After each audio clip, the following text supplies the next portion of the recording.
দ্বারকাক ও ময়ূরপুচ্ছ, কথামালা ও নীতিবোধ, ঈশ্বরচন্দ্র বিদ্যাসাগর। এক স্থানে কতগুলি ময়ূরপুচ্ছ পড়িয়াছিল। এক দ্বারকাক দেখিয়া মনে মনে বিবেচনা করিল, যদি আমি এই ময়ূরপুচ্ছগুলি আপন পাখায় বসাইয়া দিই, তাহা হইলে আমিও ময়ূরের মতো সুশ্রী হইব। এই ভাবিয়া দ্বারকাক ময়ূরপুচ্ছগুলি আপন পাখায় বসাইয়া দিল এবং দ্বারকাকদের নিকট গিয়া বলিল, তোরা অতি নীচ, অতি বিশ্রী, আর আমি তোদের সঙ্গে থাকিব না। এই বলিয়া গালাগাল দিয়া ময়ূরের দলে মিলিতে গেল। ময়ূরগণ দেখিবার মাত্র তাহাকে দ্বারকাক বলিয়া বুঝিতে পারিল।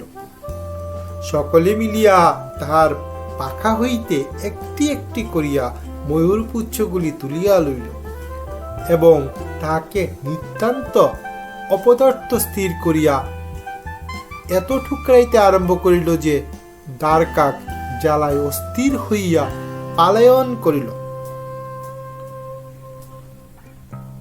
অনন্তর সে পুনরায় আপন দলে মিলিতে গেল। তখন দ্বারকাকেরা উপহাস করিয়া কহিল, ওরে নির্বোধ, তুই ময়ূরপুচ্ছ পাইয়া অহংকারে মত্ত হইয়া আমাদিগকে ঘৃণা করিয়া ও গালাগাল দিয়া ময়ূরের দলে মিলিতে গিয়েছিলি, সেখানে অপদস্থ হইয়া আবার আমাদের দলে মিলিতে আসিয়াছিস, তুই অতি নির্লজ্জ। এইরূপ যথোচিত তিরস্কার করিয়া তাহারা সেই নির্বোধ দ্বারকাককে তাড়াইয়া দিল।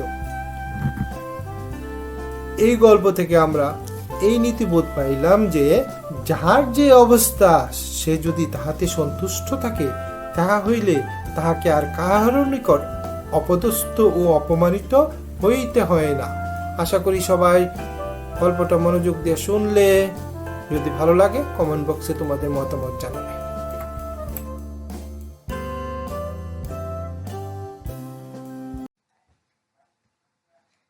Thanks for watching. Please like, subscribe, share. Bye.